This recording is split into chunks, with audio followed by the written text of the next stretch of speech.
Right now, you're sitting on a collection of old leads that know you, trust you, but didn't originally buy from you. And contrary to popular belief, these leads aren't dead, they're just waiting for you to make a better offer to them. So today, I'm going to show you how to clean up on all of these old leads that didn't originally buy from you so that you can get a quick win and see a quick spike in revenue. Now, I can say this so confidently because I've generated the coaches that I've worked with over $1 million in revenue, and I've helped them to clean up on their older leads, including a career coach who made 10K in 4 days by using this process. So let's get right into it. So the first thing that we need to look at when we're looking at these old leads is where are they?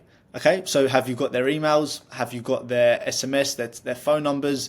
Are they on a social media platform, for example? Are they on Instagram or are they on Facebook? That is the first thing you want to do. You want to gather and collect your list and have it ready, right? Some of you may not have organized this and you may have just got the emails of people from when you had discovery calls with them. So just collect all the information into one place, into one spreadsheet, and then gather where the rest of them are, whether they're on Facebook or on Instagram.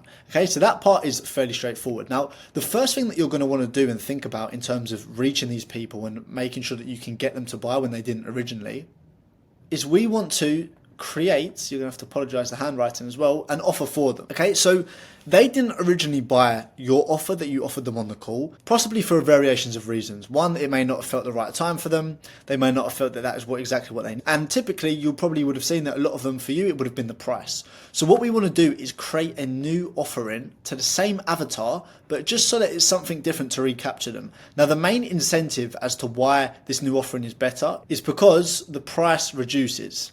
Now, let me explain how this works and give you an example of what I did with somebody else and for myself so you can understand it. The career coach that I mentioned who did 10K in 4 days with this process, what he was offering was one-to-one plus an online platform plus some group calls, okay? And that was his top offering, and he was offering that for 2.25K at the time. Now, he would have a lot of people who come on his calls who couldn't afford that or didn't want to invest that much, etc., etc., the typical sales bottlenecks that were there. But what was happening was, because we were generating him so many leads and he was having just simply so many calls, there were so many people who weren't buying, who were his client avatar and still needed that help. So what we did is we went, right, the biggest bottleneck is obviously the price. So what we need to do is do a reduction of that price, but obviously give them less, right? Because out of respect for your current customers as well, you don't want to do a discount when somebody else has paid more for the exact same thing. So what we did is we actually took out the one-to-one and we just gave them access to the online platform plus the group calls, and we took out some other little elements, but the one-to-one was the biggest one, and we actually dropped the price only to £500. Now, this is a very big price drop, but the reason that we done that was because there was pretty much next to no work on the career coach's side in terms of delivering. All we had to do was give them access to the platform, which everyone got anyway, and then jump on community group calls that he was already doing. So it didn't add on to him any workload, but what it meant was he knew that the people could still get the result that they wanted to by getting access to these two things, but he also knew that it would be more attractive to them to buy that because a lot of them couldn't afford it, and it meant he didn't have to give away more of his time to make it work. So that was the offering that we made for exactly the same avatar, exactly the same niche, exactly the same problem and transformation that we're solving and offering to get them to, but it's just a massive reduction in price to make them back in. So the first thing that you want to do is do this for yourself. So if you've got an online platform, that's what you want to do. Again, I did this for myself, and this is where this particular coach got the idea from it, because again, my main thing is one-to-one, but I also have an online platform and I also have group calls as well. But my main focus is one-to-one. So when I did my re-offer, same thing. I took out the one-to-one and dropped the price. Okay, so what you need to think about for yourself is, what do you have? How are you delivering? If you have all of these things, right, what can you take out to reduce the price but still ensure that they're getting the value? And if you only have one-to-one, for example, because a lot of you probably will, the main thing that you want to do is offer something different within the one-to-one. So for example, that may mean less sessions, right? So you might offer them less sessions, or you might reduce the time frame of how long you work together, or you might want to build out some sort of platform like some training materials or courses that condenses the work that you do in a one-to-one into a training that they can consume. Or like I say, you might want to create a group program as well. So you want to make some sort of different offering, which is a lower price point. It's still attractive for the avatar and it will still get them the same outcome that they want and help them overcome the same goal that they want. But the key thing is, obviously, although it's reduced price point, it's not the same thing that you offer to your clients that bought your highest ticket offer, because then obviously that's just morally wrong and they won't be very happy, right? So that's the second step. You want to make that offer and craft it, and don't overthink it. The only thing you're changing is the delivery, and you're reducing the amount of input that you need to put into your delivery so that you can bring them in at a lower price point and not upset your current clients, essentially. Now, once you've done that, essentially, and you know what you're going to be offering them, again, all that's changing is the delivery. We now need to look at how we're going to contact them. So what I always recommend for this is a 4-day sequence. And it's going to be a combination of SMS, so text messages, emails, and retargeting adverts, okay? Now, the way this works is you're going to have multiple touch points across the 4 days. So what I mean by that is on day 1, you're going to have an SMS, and then you're going to have 4 emails, all right? And if you want me to show you this SMS and email sequence, and you want me to give it to you personally, you'll see my Instagram linked in the bio. If you follow me and message me the word sequence, I'll give you access to that whole flow, right? The second day, you want to do the same thing, but instead of an SMS, you just want to do emails times 4. Again, I really apologize for this writing. Day 3, you want to do the same as day 1.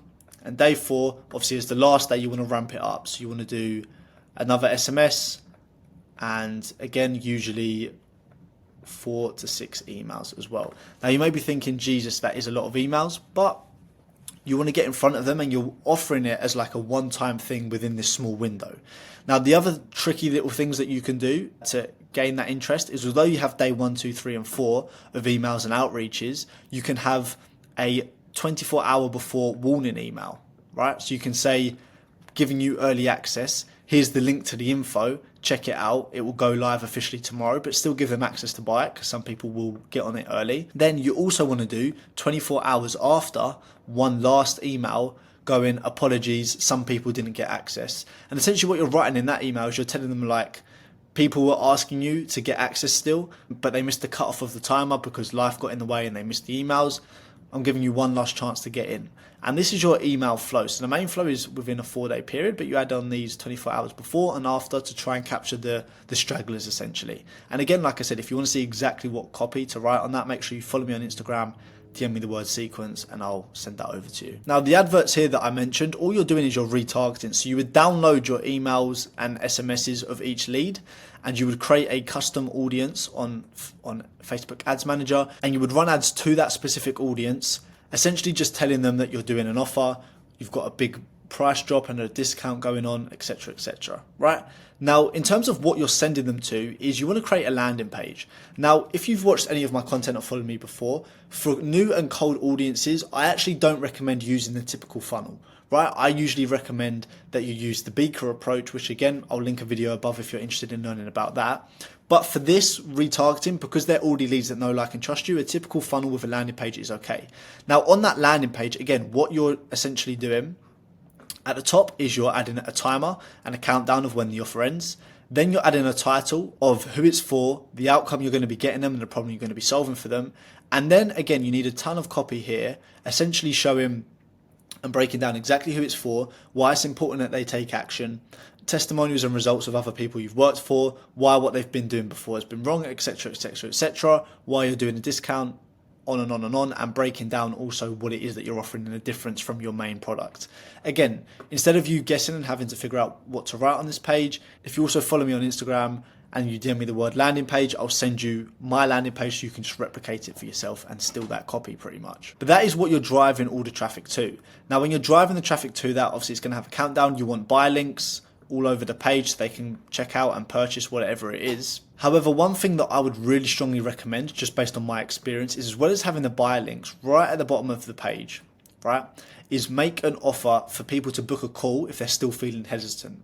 Okay, now some people, although they've spoke to you already, they're still going to have questions that they want answered, and they may not initially buy off of just the landing page alone. You can also offer a call to go quickly, like a 15-20 minute call to answer their questions and then just to get them onboarded yourself on that call.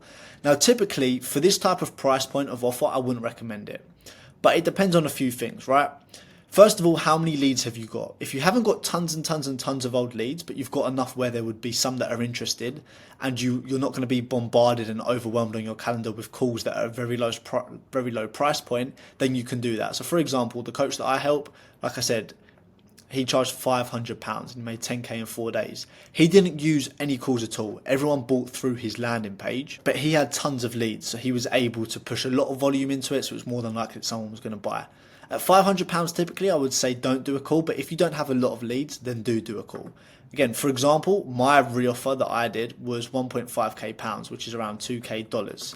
Now, for some people, that's their main ticket offer, right? So I did offer calls and I took 3 calls from that, and 3 people bought straight off of the calls because they were very interested. So I'd recommend having that in as an option for those who are maybe hesitant and on the fence. Now, once that timer ends and that 4-day period ends, and even the 24 hours after ends and the time's up, essentially what you want to do is close the doors, right? So realistically, when you're doing these campaigns, any sort of urgency or scarcity that you can do is the better, because you're saying, look, we've got this discount going on with this limited offer, literally for just this time period, and you may want to cap how many people go into it, but once the doors close, the doors have to close, right? And that really shows that you're genuine, the urgency and the scarcity was real, and it makes people feel like they've missed out. Now, what you want to do from there actually is to carry this on, because just because you make this offer once doesn't make you shouldn't make it again, because after you close the doors, you are going to be getting more leads coming through, right? And you're still going to have the rest of the old leads that didn't actually buy from this or from the original time that you spoke to them. So what I would recommend next is, after the doors close, essentially promote how many people signed up. So do like a thank you email. Thank you for everybody who took us up on our offer. We had X amount of sign-ups and we're going to be helping them with this problem and this transformation. Again, create that feeling that people have missed out and it actually was a good offer. And again, by doing this, you're just creating more touch point in these original leads' head, thinking like, wow, a lot of people are signing up to this, I'm missing out on something. Now, what you want to do in that gap, right, of closing the doors and doing that sort of well done email is obviously, first of all, deliver results. So make sure you're delivering results to these people that signed up to this re-offer that you've done. And by delivering results to them, get yourself testimonials, get yourself case studies and video interviews. Now, the reason we want to acquire all of that is for your next re-offer, because you don't just do this once and done. Because like I say, you are going to continuously be getting new leads coming through the door who have calls with you and then don't buy. And they're going to become an old lead, right? But you constantly want to retarget them and re-get them back in, because so many people are sitting on all of these leads that genuinely are a gold mine, and just because they don't keep re-offering to them, they don't clean up on them essentially. So what you want to do, like I say, deliver results to these people, get testimonials, get case studies and get interviews, get more leads through the door, and then just redo the process. Now, in terms of when to actually do these offers, give it a reason as to when to do it. Make it seasonal. So for mine was a summer offer. Okay? That was why I did mine. That was the reason. I just said, so some holidays, most people are going away. Thought it's a great chance for people who are maybe feeling a bit slow on clients to quickly learn my process and get some more people through the door. You could do Halloween, you could do Black Friday, which is a common one. You could do Christmas, you could do Easter. Like any reason that you can think of to do it, do it. Now, don't rinse it too much. I would say at the maximum, do it once a quarter. And it also depends on how many leads you're getting, right? Because let's say from January to April, you only have 10 new discovery calls, then there's no point then constantly redoing it if you've just done an offer as a Christmas offer, because you're not going to have enough people to redo it to. So make sure obviously that you're advertising, you're generating lots of new leads, and then that way you can do this. So I hope that helped. I hope that gave you some context in terms of what you can do to clean up on old leads that are sitting there and turn them into paid clients. And if you're right now in a place where you're maybe struggling even to get leads or calls in the calendar, so you don't actually have that many people that you could do this for, or if you've got loads of people, you just have no idea how to do this or how to go about this, like I said, your first option is to DM me those keywords that I mentioned throughout this video, and I will send you over those templates and those resources so you can start applying it for yourself. Or option 2 is you'll see a link below to have a chat with me. So feel free to come on the call, have a chat, and essentially what we can do is a breakdown for you how I can help you get 20 to 30 new dream leads every single day in a manageable way, increase your revenue by at least 400%, and show you a newer, easier and simpler way of getting coaching clients without any complex funnels.